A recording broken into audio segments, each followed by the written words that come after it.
From the snow-capped peaks of Cortina to the pulsing heart of Milan, the world has arrived, and the bench is officially empty. Welcome to Olympics from the Bench. Here we go beyond the primetime tape delay and the polished medal counts to bring you the real grit of the Winter Games. We're talking the locker room drama, the underdog heartbreak, and the ice-cold tactical breakdowns that you won't find anywhere else. Whether the return of the pros to the Olympic ice arena or the chaotic debut of ski mountaineering, we're covering every inch of the 2026 Winter Olympic Games with the humanity, curiosity, and the occasional hot take that only ETB can provide you. And now, here's your host, Callan McClurg.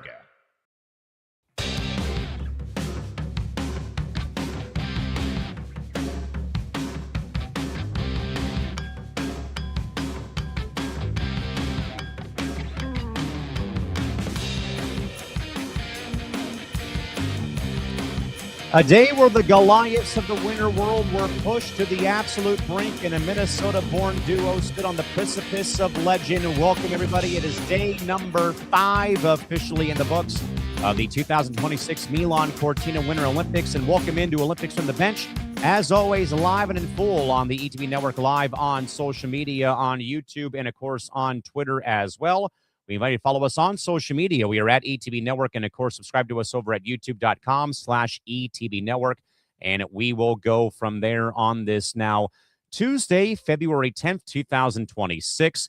Today, though, folks, saw the North American rivalry not just heating up, but boiled over in Milan, watching Team USA's women's hockey team deliver a statement victory that felt more like a street fight than a group stage game, while Corey TC and Corey Dropkin took us to the absolute limit in a gold medal curling duel for the ages. From the high-speed ice of the oval to the razor-thin margins of the slope-style course, the stars came out. Heavyweight traded blows tonight, and the bench is now starting up here on this Tuesday evening. Again, folks, here on the program, we again give you a 30-minute deep dive and breakdown of the Milan-Cortina Olympics here every evening at 10:30 p.m. Pacific, 1:30 a.m. Eastern. In a way, kind of, recapping the previous day and now leading you in to another day of coverage for the Olympic Games over in Milan-Cortina. We'll start things off, folks, with our Nightly Podium segment here in our opening story in a heart-stopping mixed duels final today at the Cortina Curling Stadium for the Olympics. It is the Swedish sibling duo of both Isabella and Rasmus Vrano edging out Corey Ticey and Corey Dropkin of Team USA by a 6-5 final score. The match went back and forth, and Team USA holding a 5-4 lead going to the last end, but Isabella Warna delivered a masterclass with the final throw, scoring 2 points on the final stone to snatch the gold away from Team USA, though the loss might sting. This also marks the first ever Olympic medal for Team USA in mixed doubles curling with the Corey TC and Corey Dropkin team with the game today. This game, folks, went back and forth, as we kind of said earlier on. And we kind of knew, though, a little bit that they had already played each other earlier in the round-robin stage. And, sometimes it kind of, win now, win then, beat him when it counts the most, though. But also a little bit difficult, sadly, for Team USA being, sadly, with how the match went, kind of being on the wrong side of not having the last throw, which, again, is having the hammer. And they had a, claw out of, an early 2-0 hole, a 2-2 tie.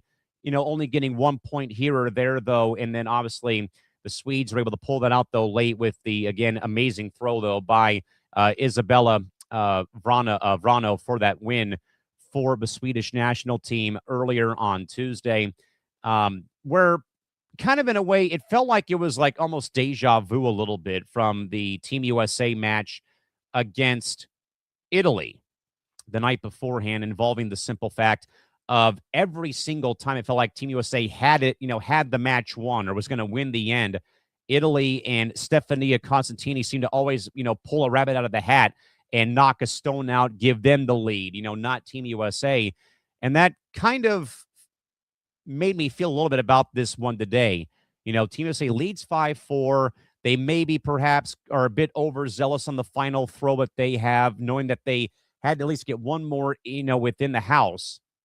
And obviously not having the advantage, though, of playing with that final throw and it's once more a clutch moment given by the final thrower for the Swedes. But once more, even with the loss, though, got to be proud, though, of what both Corey Teesey and Corey Dropkin did, in fact, accomplish. Again, it's the first ever medal for the Olympic team when it comes to mixed doubles curling. And again, they basically won over everybody. It was so fun whenever NBC would cut to the watch party they would be having in Minnesota or in Florida for both Teesey and for Dropkin. So hats off and a salute to both Corey Teesey and to Corey Dropkin, who now have to turn their focus now to the men's and women's tournament now for curling.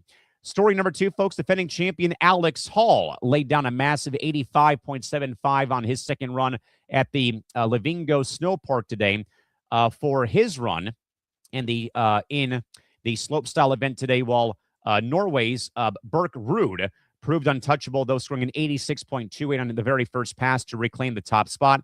And New Zealand's Luca Harrington surged onto the platform too, or podium, I should say, with a clutch final run of 85.15 today in that event, where, again, Alex Hall just bumped out, though, by Norway, who, again, we know, though, folks, with Norway, and we won't go too far in depth here until we get actual concrete data and information. We do know that there are, though, a few events right now under some fire and scrutiny from fans and from some of the media in Italy concerning the Norwegian national team when it's come to a few things of tomfoolery with maybe some cheating going on. We're waiting for more concrete details about if any punishment does come down with that. We don't want to really, overly speculate, though, what we have been hearing, though. Obviously, it has made the rounds in the news, though, as the last couple days have gone on. But again, Norway's Birk Ruud takes the lead and the medal for the slopestyle event at 86.28. Team USA's Alex Hall goes 85.75, and New Zealand's Luca Harrington goes 85.15. Norway, Team USA, New Zealand 1, 2, 3 in that pecking order. But the big story, though, folks, today, and it's the headline, though, of our show today, is all about Team USA's Ashley Farquharson, who broke through the German wall to claim bronze in women's singles luge with a total time of 3:31.582.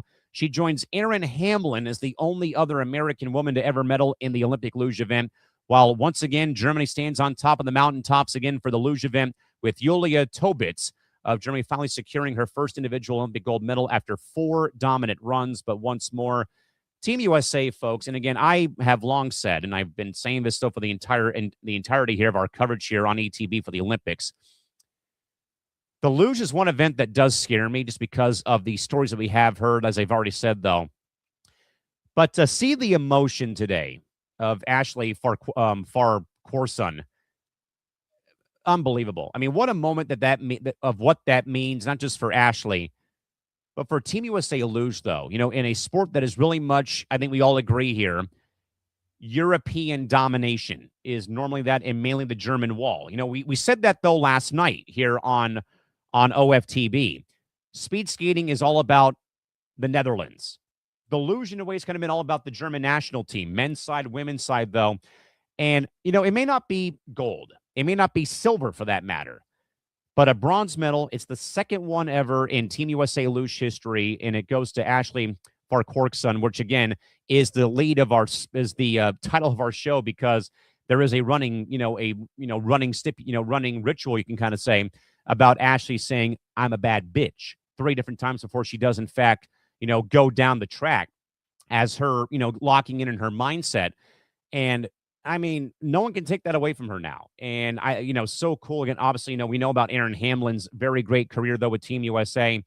But, I think, though, more importantly, it's awesome when you see a member of your confederation and your delegation win a medal in an event that probably a lot of people, much like with any Olympic Games, we all act like we know what's going on, and a lot of us do, some don't, but we still watch to support, the athletes out there.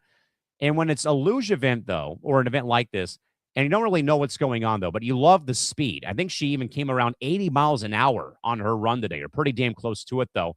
3 minutes, 31 seconds, and 0.582 on the time to, again, join Erin Hamlin's the only American women to ever luge medal. So bravo, Ashley Farquharson, again, for a stellar run, and more importantly, again, kind of breaks through the German wall in the German vice that, again, the luge has been a part of. And as I, again, backtracking to last night, we said the same thing in a roundabout way concerning the simple fact about the Dutch national team with women's speed skating. And now here again with the German national team, men's and women's with luge. So breakthrough performance there for Ashley Farquharson. Absolutely amazing. In 3 minutes, 31 seconds and 5:82 on that ending time. But once more, Julia Tobitz of Germany secures her first individual Olympic gold after 4 dominant runs. Again, it's a lot of, Germany is here. Everybody else is here in these events right now. But again, Germany goes number 1 and Team USA goes number 3 in the luge today as they continue their events up in the mountaintops up in Milan-Cortina this evening after a great first or a great day once more of the Olympics from Italy. By the numbers, folks, the medal count has been updated here after another day of competition. Team USA claiming more medals over the course of the Tuesday over in Italy. Norway goes number 1, followed by the Swedes, the Germans, Team USA, Japan, and Italy, 1 through 6 when it comes to the medal count. For Norway, 4 golds, 1 silver, and 2 bronze for 7 total medals. The Swiss national team, 3 golds, 1 silver, and 1 bronze for 5 medals. Same with Team Germany, 3 golds, 1 silver, and 1 bronze for 5. Team USA picks up a silver and another bronze medal. They go 2, 3, and 2 for 7 medals. 2, 2, and 3 for Japan, and 1, 2, and 6 for Italy, who is in the top 6 right now. Norway leads the full gold medal count thanks to Burke Ruud's victory today. Italy has the highest number of overall medals at 9, but their lack of gold medals is starting to become the lead story, though, in the local papers. And today's haul for Team USA was 3 of them, 2 silvers plus the 1 bronze, keeps the USA tied for second, though, in total medals at this rate. And still, though, just 2 back, though, of the Norwegian national team for the top spot in the medal count after the 5th day of competition from Milan-Cortina. To our ETB performance of the night, though, folks, back to the hockey rink. Aaron Frankel does it again, a 20-shot save shutout, the first time that Canada's ever been shut out, though, in the Olympic hockey event for women's hockey. 20 saves in the game for Aaron Frankel, who I got to tell you, folks, this game, we'll talk more about it here right now with Team USA dominating the Canadian national team. 5-0 Team USA women complete the 4-game sweep of the Group A played. Hannah Bilka scores twice, while Caroline Harvey and Abby Murphy both scored their first goal of the games. Or Harvey scored, and also Abby Murphy had a dominant game today over the course of the day, drawing 4 different penalties for Team USA to set up power play chances. And again, more history. Layla Edwards becomes the first Black woman to score for Team USA in Olympic hockey. I got to tell you, folks, obviously I'm watching the hockey event for both men's and women's very, very closely, as, of course, my time in the American Hockey League and around the sport for the last 18 years. I have never once seen a Canadian women's national team look so lifeless. Now, I only say that, and I know, well, hey, it's cool for right now. Here's the reason, though.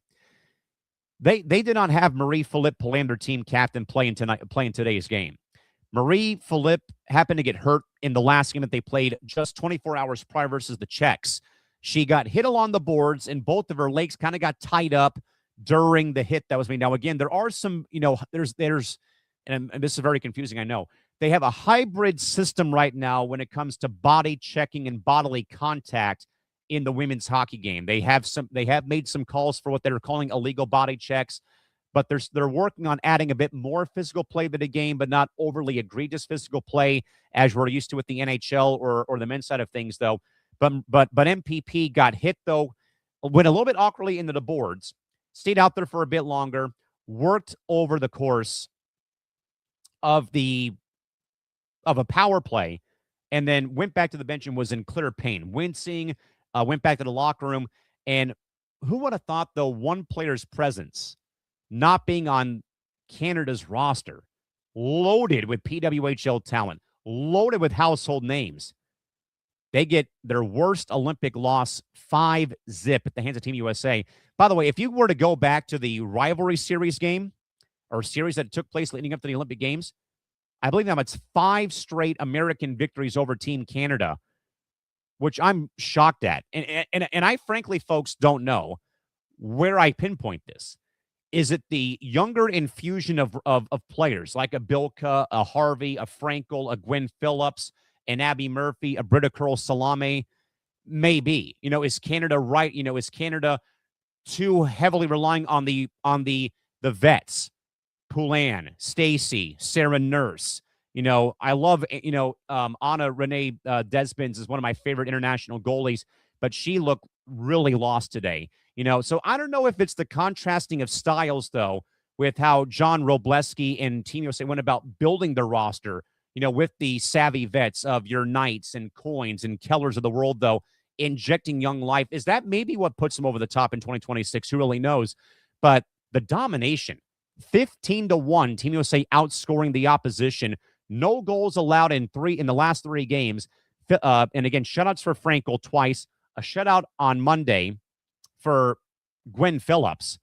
Statement win for Team USA. Could not be more stunned by what has gone on. So they clinched the top overall seed going into the medal round play and the bracket play coming up here. And I want to again spotlight Caroline Harvey, who scored the opening goal. Hannah Bilka had 2 beautiful goals, and Abby Murphy was an absolute beast out there today. I mean, I think you probably have seen the replay, folks. If you rewatch the game and watch the second goal that they set up, that's a botch pass by the Canadian defense in their half of the rink, all the way back into a sidewall corner. Abby Murphy makes a no-look pass, backhand style, only to where Hannah Bilka, along with Hillary Knight, are crashing the net, and Bilka just, a nice little snapshot, top shelf. And the replay was just like, how does Abby Murphy know there's going to be somebody there? Not just that, though. Abby Murphy was a pest today, drawing 4 different penalties, mixing up those with certain players. So I have loved Abby Murphy's game so far, and she does not look terrified at all, or those rookie jitters of being a first-time Olympian. So hats off to how Team USA has played so far, and hopefully that can keep going forward for Team USA on the women's hockey side of things, with the men finally starting play on Thursday against Latvia at 12:10 in the afternoon. All right, one quick comment from our good man, Zan Bando, who's up late right now in Illinois. He says, hey, Cal, what do you think has been the best event so far? Good work as always, man. Brother, appreciate you very much for the kind words. Obviously, Zan, I'll be biased towards hockey, but I love watching any of the Olympics, and thankfully with Gold Zone, you can kind of, walk, hop around, Again, I like I said, though, the last couple of days in, I know a little bit more about curling, I think, because of, the fact locally here in town, a lot of the rinks actually have the curling targets on the hockey rinks here locally in town. I'd stay and watch a couple times or whatnot. But I think those I just kind of, marvel about the whole spectacle of the Olympic Games more than just maybe a single event. Sean White was my guy, having, with him being from San Diego. So I always love snowboarding. Chloe Kim, by the way, folks, will be going tomorrow morning at around 12:30 a.m. Pacific time. So I'd probably say, Zan, I'm watching hockey, curling. The biathlon's also one of my personal favorites. I love the events that mix a lot of different things, though, that really test your endurance when it comes to skiing. Plus, of course, having the hand-eye coordination to be able to shoot that rifle and hit those very, very small targets. But I mean, Zan, I think I get captivated every year, though, or time, by just the spectacle of the Olympic Games. And I can, I can sink my teeth into any event that's on, and try to learn, and have an open mind going into any event. Though, as I think a lot of people, and I would hope that people have open minds when they go and watch the Olympics, though, summertime, wintertime, and maybe learn something new, though. But I would probably say, Zan, I'll stick with hockey. But I mean, I love everything about the Olympics, and I appreciate you more so, my man, for being up late at about 1 a.m. Central Time just close to 1 a.m. Central Time to check out the program here this early morning and late night here on the West Coast. Also today, folks, for Team USA, Jordan Stoltz will be chose to rest today after a great top 5 finish in the 1,500-meter event on Monday, and now will prep for his main events. I believe that will be coming up on Tuesday. Folks, this is your guy to watch. And speaking of what Zan was saying, though, speed skating is one of my favorite things. If you give me short track, I'm all in. I love the human demolition derby, almost like a little bit of like roller derby, way back in the day, like in the 70s or 80s when it was on television. So I would probably say as well with speed skating too, to go to Zan's point, though. But I'll tell you what, folks. Now, I don't know if I can really name anyone other than Apollo Ano. That was my guy with speed skating. I maybe, other legendary names like way back in the 70s. I think, the name just came to me too, and I forgot it. Geez, and it's going to now haunt me now because Al Michaels told a story about him. Geez, and I got to look this up now about uh, speed skating back in '80 when Team USA obviously had the Miracle on Ice for the for that. Man, I'm sorry, folks. The name just eludes me here. For Eric Heiden, that's who it was. Jeez, God, I knew it was going to come eventually. But Eric Heiden. I think people think of Eric Heiden as being like, hey, the GOAT of USA speed skating. I would probably say Apollo Wano. Jordan Stoltz might be able to reach that point. Maybe not this year, but I think though eventually he's going to. So again, he chose to opt out to rest today after a top 5 finish in the 1,500-meter race. He's prepping now for his main events, which I believe will again be tomorrow on Wednesday, somewhere around the early window of the 7:30 time slot, 10:30 a.m. Eastern on Wednesday morning. Folks, some other thoughts here around the Olympic Games. This one, though, Nick Morgensen and I were kind of talking a bit about this off the air today. But Norwegian biathlon excellence again here with Johannes Tingnes Ba winning his 6th career Olympic gold medal, though, at the 15-kilometer individual today. However, the interview, though, that he gave was very much awkward. Apparently, he went public to announce that he was cheating on his girlfriend during the course of the games, apparently. What? Yes, Big Bob's Beepers, I agree. I'm looking to try to get more depth of that story from Awful Announcing or some of our press row sources. But it was very much a very kind of chaotic post-race interview that was being given by Johannes today after he won the medal. It was just a very, very awkward scene. With some of the scope here real quick in regards to it from the okay, so I did kind of screw this up here, folks, so I kind of apologize, but quickly here from awfulannouncing.com, Sean Keeley. So it was another Norwegian star for the biathlon. Sturla Holm Lagrid was struggling with both this week while prepping for the biathlon at the Winter Games in Milan-Cortina. He wound up winning bronze, which was cause for celebration, but he used this post-medal interview to make a really stunning confession that he had cheated on his girlfriend and that he wanted to do whatever he could to win her back. Saying in part in English to a Norwegian newspaper, I realize that this is the woman in my life and I cannot live my whole life keeping it a secret from her. My only way to solve it is to tell everything and put everything on the table and hope that she can still love me. I've done that for her and now for the whole world. I have nothing to lose, open and close quotes. Okay, so apparently this man watched the ETB Lounge on Monday to hear our good man John Ladder make his pitch for rap star Cardi B. Can we chalk that up for one of the most awkward interviews maybe of recent memory when it comes to winning or losing a match or a game? Okay, my friend, congrats on the bronze medal, and we hope that you get your girlfriend back. I mean, give me a break. I mean, just when he thought the Olympics not be any more loonier, if you ask me. Once more, again, folks, we touched base on this a little bit earlier concerning the Canadian women's national hockey team, again, who got their doors blown up by Team USA. But again, folks, to reiterate, again, Canada did play this game today without team captain Marie-Philippe Poulin, who right now is still day-to-day with the lower body injury suffered in their win over Czechia. And I did notice a little bit, though, and I kind of said my piece, though, back in the USA check-in segment here, folks. We're getting over the night. But I did think A.J. Malesko made a very great point with Kenny Albert on the broadcast today as the game wore on, and even Angela Ruggiero alongside Lindsay Zarniak made a great point, too, when the game had ended. But I think we all would agree, though, too, if this would have been the gold medal game, as we still think it will be the gold medal game with USA-Canada on the women's side for hockey, I think MPP's playing through the pain. I think you don't run the risk, as we've been kind of saying here the last 3 nights here on OFTB, concerning Lindsey Vonn, Ilya Milanin, and now here even with MPP. You maybe throw away an event. Maybe you don't give your full effort. Maybe if you are Team Canada, let MPP get ready for the run to the gold medal game and let her fight through the pain. But I still think I'd be concerned, though, if it lingers and it gets a bit more sketch. If something else pops up with maybe an MRI, maybe that she aggravates the injury, and you hope not, because, I think the last thing I would want to see or even hear, you only beat Canada because MPP didn't play. In a way, I think back to that mindset of like what Kobe Bryant had said famously about beating Boston in 2010. I didn't want to hear excuses if we didn't, if we won in 09 when they beat the Magic. And then he wound up saying in 2010, I wanted them to be at their best, and us at our best, and them at their full best. Because I wanted to hear people say, "Hey, you only won the ring because the Celtics weren't healthy." That's how I kind of feel about this in a way.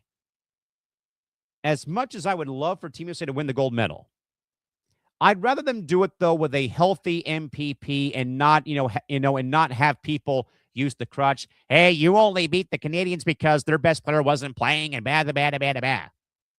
That goes back to my point though earlier on though, is the USA roster, with how young they are, the young legs, are they right now outrunning the opposition who's a little bit more weary, more miles on the body? I don't know how much new life was injected into the Team Canada roster. So you hope though that MPP, and I do hope that she's okay. She's been a great ambassador for the game, and what she's done for the game, as we have, talked about with Hillary Knight, with Team USA.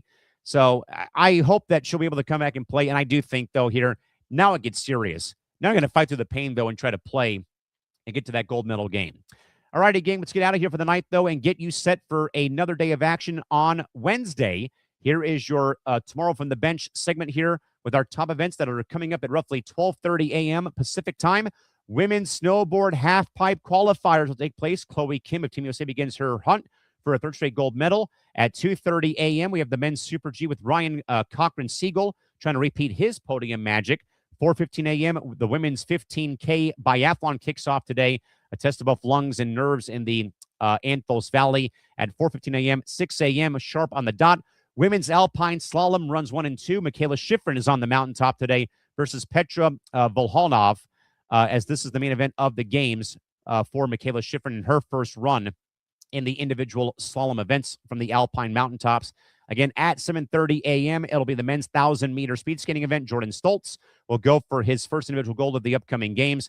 8:30 a.m. short track speed skating, the mixed team relay final with high-speed chaos with medals on the line at 8:30 a.m. The men's snowboard cross finals will be at 9:45 a.m. as Nick Baumgartner will defy age once again at 9:45 a.m.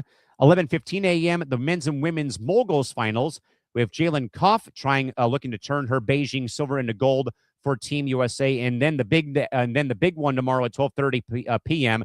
The ice dance, free dance tomorrow. Madison Chalk and Evan Bates are back on the ice, looking to clinch individual hardware for Team USA after another great performance that saw them just outside of the top overall spot. Basically, it was called a virtual tie per Terry Gannon, Tara Lipinski, and Johnny Weir when they last competed earlier in the week on Sunday or Monday, with just a couple of points separating the top team and Team USA. So again, folks, to recap once more, for the slate on Wednesday at 12:30 a.m., snowboarding half-pipe qualifiers for the women. 2:30 a.m., the men's Super G. 4:15 a.m., women's 15-kilometer individual biathlon. 6 a.m., women's alpine slalom event runs 1 and 2. 7:30 a.m., men's 1,000-meter speed skating. 8:30 a.m., short track speed skating. 9:45 a.m., the men's snowboard cross finals. 11:15 a.m., Team USA, or I should say men's and women's moguls finals. And at 12:30 p.m., Madison Chalk, Evan Bates on the ice. Figure skating, ice dance, free dance event, 12:30 p.m. on NBC and, of course, on Peacock. Tomorrow, the ice dance is for the history books, and Michaela Schifrin steps into the spotlight. The medals are getting heavier, and the rivalry with Canada is just now getting started. A huge thank you to all of our viewers and to our good man, Zambano, for chiming in the live chat box tonight. We will again, folks, come at you again on Wednesday, back here at 10:30 p.m. for another half-hour debrief of Milan-Cortina 2026 as we roll on into what will become day number 6 of competition over in the beautiful cities of Milan-Cortina over in Italy, folks. Until next time, have a good night. Until tomorrow, bye-bye.